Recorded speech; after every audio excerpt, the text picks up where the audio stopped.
Minecraft, un jeu vidéo emblématique sorti le 17 mai 2009. Il est encore aujourd'hui le jeu vidéo le plus vendu au monde, devant GTA V et Tetris. Beaucoup se sont frottés à l'Under Dragon, qui d'ailleurs n'a absolument rien demandé à personne. Tu t'imagines, toi, tranquillement posé sur ton île flottante, et là, bim! Un type arrive de nulle part, et dont l'objectif est de te zigouiller et de mettre fin à ton espèce. Enfin bon. Le 2 avril dernier sortait Minecraft le film où on tiendra 1,8 étoiles par la presse et 2,2 étoiles par les spectateurs. 1,8 étoiles par la presse? Ouais, 1,8. Oh. Putain, ça doit faire mal au cul quand tu reçois cette note-là. Oh. T'imagines, tu réalises un film et tu récupères la même note que Blanche-Neige. Oh, le seum qu'il a dû avoir, Jared Hess, quand il a vu ça. Oh. Bon, alors, bilan sur le film. Combien mis la presse? 1,8 étoiles, monsieur. Quoi, seulement? Et au niveau du fric, on en est où? 3 millions de dollars en 5 jours. Et ben voilà, on est bien comme ça. Hein? Pas mal là. Oui, c'est pas une vanne. 300 millions de dollars en 5 jours. Il a dépassé Super Mario Bros avec ses tout petits 114 millions de dollars de recettes. Mais bon, on va essayer de rester calme et éviter de taper un scandale dès la première vidéo. Je disais donc Minecraft le film, réalisé par Jared Hess et distribué par Warner Bros France en France. Ils vont pas les distribuer en Chine. Il s'agit d'un film familial. Parmi les acteurs principaux, on retrouve Daniel Brooks dans le rôle de Dawn, Emma Mayer dans le rôle de Nathalie, Sébastien Eugène Hansen dans le rôle de Henry. Et évidemment, le duo qui a tant fait parler de lui sur les réseaux, j'ai nommé Jason Momoa dans le rôle de Garrett et Jack Black dans le rôle de Steve. Alors perso, et je pense que c'est le cas pour beaucoup de monde, mais l'image que j'ai de Jason Momoa, c'est Aquaman, et celle de Jack Black, c'est celle-là. You ready? Yeah. Wow.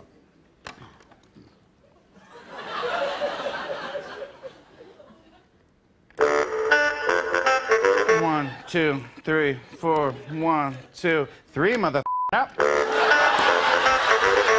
two, three. Autrement dit qu'il fallait pas s'attendre à un meilleur résultat quand on sait que ces deux zigotos finissent par avoir une bromance. Et également, petite anecdote qui me fait encore beaucoup rire, même 2 semaines après avoir vu le film. Est-ce que vous savez qui s'est occupé de la VF de Steve? C'est Christophe Lemoine. Celui qui s'est occupé de la VF de Inosuke dans Demon Slayer. Moi, c'est Steve. C'est de la ciselure de glycine. On peut faire apparaître notre rang directement sur le dos de notre main. T'inquiète, c'est pas grave. Moi encore aujourd'hui, ça me fume de savoir ça. Bon, après cette très longue intro, on va passer au résumé qui sera effectué par ChatGPT parce que j'ai la flemme de le faire. Steve, un jeune garçon passionné par l'exploration de mines interdites aux enfants, devient un homme de bureau vendant des poignées de porte. Lassé de sa vie monotone, il retrouve son esprit d'aventurier et découvre un mystérieux artefact dans une mine, qui ouvre un portail vers un monde cubique, la surface.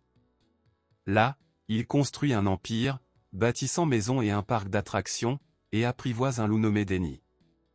Mais la découverte d'un autre portail l'amène au Nether, un monde infernal peuplé de piglins, dirigé par la tyrannique Malgosha, qui veut détruire la surface et voler un artefact appelé l'Orbe de Domination.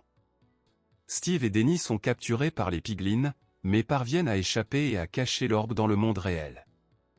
Des années plus tard, en Idaho, Garrett la poubelle, un gamer déprimé, et la famille de Nathalie, nouvelle dans la ville, entrent en scène. Après une série d'événements, le jeune frère de Nathalie, Henry, découvre l'orbe et un cube, et avec Garrett, ils retournent à la mine, où ils sont propulsés dans la surface. Là, ils rencontrent d'autres alliés, dont Dawn, et se battent pour survivre, tout en affrontant les forces de Malgosha et ses troupes de piglins. Au fil de l'aventure, Steve explique que Malgosha, autrefois danseuse, a tourné son désir de création en haine après les moqueries et la pression de son père. Le groupe fait face à des épreuves, des combats contre des monstres et la lutte pour récupérer l'orbe. Ils finissent par vaincre Malgosha et restaurer la lumière sur la surface, avant que la paix ne soit rétablie. Dans un épilogue, les personnages principaux trouvent un nouveau départ, Steve et Garrett ouvrent un magasin de jeux vidéo, Henry devient une star grâce à ses inventions, et Dawn réussit dans son zoo itinérant. Merci ChatGPT, la prochaine fois j'en occuperai. Ça vaudra mieux pour tout le monde. Bon, on va passer à la critique. Eh ben, pas trop tôt. T'es qui toi? Garrett la poubelle Garrison, joueur d'année 89. Y a pas un problème là? À quoi? C'est-à-dire qu'au niveau représentation du personnage, on est plus au niveau du Grindelwald de Matt fait des films. Et je te rappelle que t'as pas le budget, ok? Alors on fait avec ce qu'on a. D'ailleurs, t'as même pas le budget pour t'acheter un fond vert. Je peux te dire qu'il va en chier pour le montage. Non, c'est faux, non? Hé. Par contre, calme-toi, parce que toi, t'étais censé crever sur ce putain de pont. Qu'est-ce que je vais faire de toi? Assis-toi là, on en parlera plus tard. On va commencer du coup par le scénario qui est très simple, compréhensible par des enfants, contrairement à d'autres films comme Fight Club où le scénario va être beaucoup plus poussé et abouti.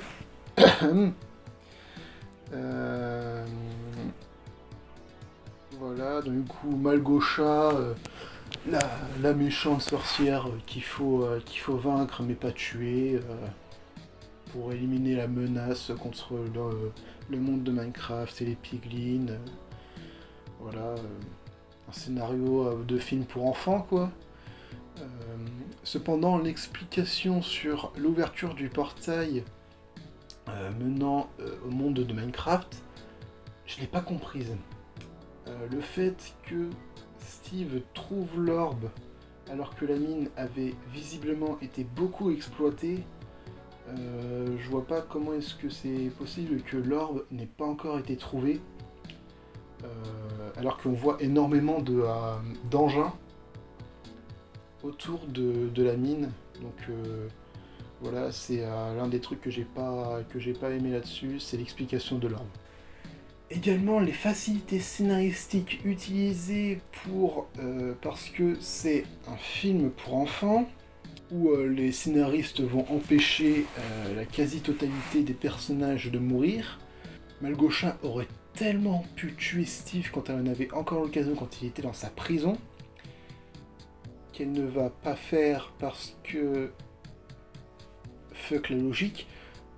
Puis, encore une fois, aucune logique. Elle demande à son ennemi qu'elle a emprisonné de récupérer l'orbe, la raison pour laquelle il serait capable de mourir, de la lui ramener comme un bon chien pour qu'elle détruise le monde qu'il a en partie créé.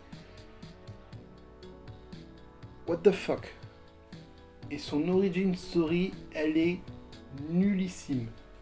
Il n'y a pas de raison pour laquelle elle aurait mal tourné juste parce que elle se serait fait engueuler par son daron parce qu'elle a flop un concours de danse. Enfin, dans Star Autocar de GTA V, il n'y a pas... De ce que je sache, il n'y a personne qui a tourné comme ça, enfin à part Laszlo, mais...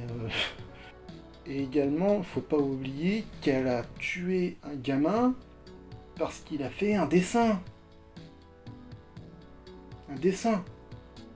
Enfin, bref, je déteste les personnages de ce style. J'en ai ma claque, moi, perso. Et voilà, il râle sur un film pour enfants, maintenant. C'est pas parce que c'est un film pour enfants qu'il faut mettre un scénario logique. Mais qu'est-ce qu'on s'en fout, la logique, c'est pas ce qu'ils viennent voir. Ah bah ça oui, y a aucune logique, même par rapport au jeu.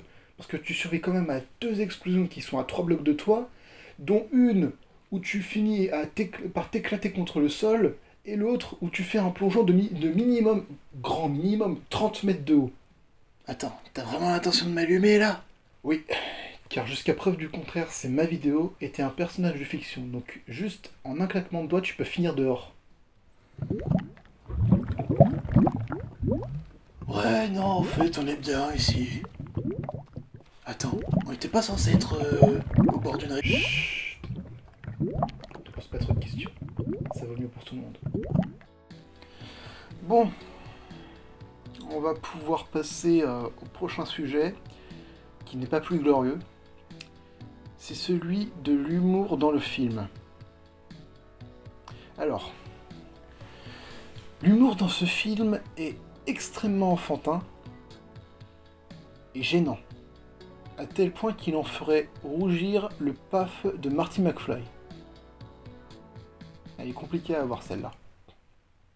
Ici, l'humour, il est quasiment, même absolument concentré sur la bromance / dualité entre Steve et Garrett. Les seuls moments où j'ai esquissé un sourire, c'était lorsque Garrett s'est mis à parler à un mouton, ou encore quand il se mettait à parler, à dire absolument n'importe quoi en espagnol. C'est super grave. Qui chez Warner a validé ça? Bon. Après, ça peut s'expliquer via le fait que le projet a été traîné depuis 2014 dans la boue par 4 réalisateurs, en sachant que l'humour merdique, on le retrouve assez souvent sur des films traînés sur des années, notamment quand ils sont justement réalisés par plusieurs personnes d'affilée. Bon, pour terminer la critique sur un bon sujet, on va parler des décors qui sont tout bonnement magnifiques. Franchement, c'est certainement l'un des points les plus réussis de ce film. On ressent vraiment le moindre brin d'herbe, le moindre petit bout de terre, la moindre petite feuille dans les arbres. Enfin, vraiment, c'est un truc qui a bien été réussi là-dessus. Personnellement, j'aurais surkiffé le fait que les personnages aient également été cubiques, pour ajouter encore plus d'immersion dans le film. Un petit peu à la Code Lyoko en fait, où on voit un passage de la 2D à la 3D via le côté virtuel et tout. Mais bon, si ce petit point aurait été présent, il aurait certainement eu une meilleure note, mais pour moi ce sera pas plus d'un 2 étoiles sur 5. Minecraft le film voulait rendre hommage aux jeux vidéo, mais il m'a donné l'impression qu'il s'agissait d'un énième film d'une industrie à but purement lucratif, ne cherchant plus à faire rêver le spectateur.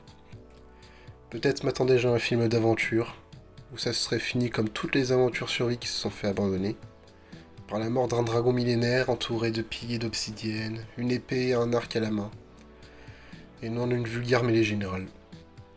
Mais bon, nul doute que si j'avais eu 4 ans en le regardant, j'aurais certainement adoré ce film. Merci beaucoup d'avoir suivi cette vidéo, c'était la première vidéo dans ce style de la chaîne.